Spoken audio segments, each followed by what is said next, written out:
Later in the course, we'll deal much more with composite functions, such as differentiate them. But for now, we're just going to determine the limits of composite functions.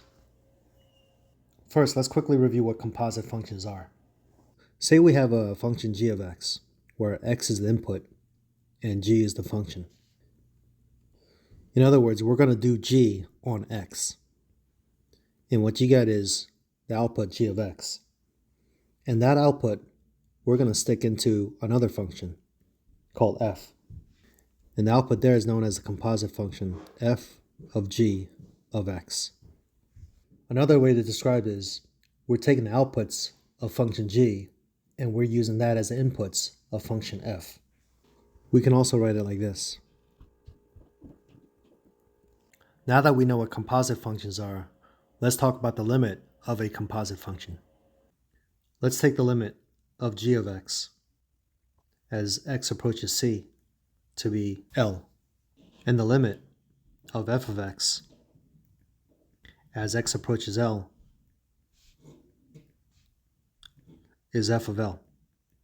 Then we can say the limit of f of g of x as x approaches c is equal to the f of the limit of g of x as x approaches c, which is just f of L. In simple terms, all we're doing is getting the limit of an inner function and plugging that into the outer function. Let's try a couple examples.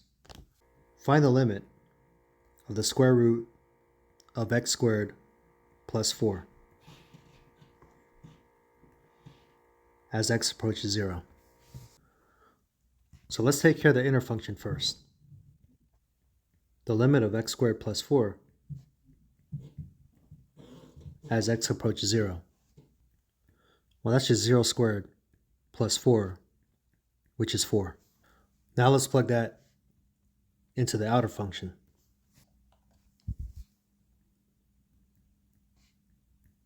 Square root of 4 is 2. That's our answer.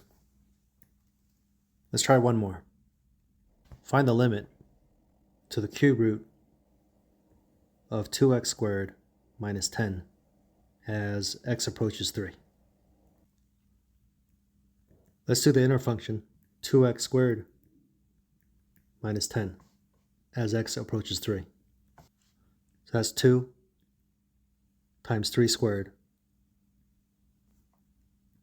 minus 10. 3 squared is 9, times 2 is 18, minus 10 is 8. Now let's plug that into the outer function. The outer function is the cube root.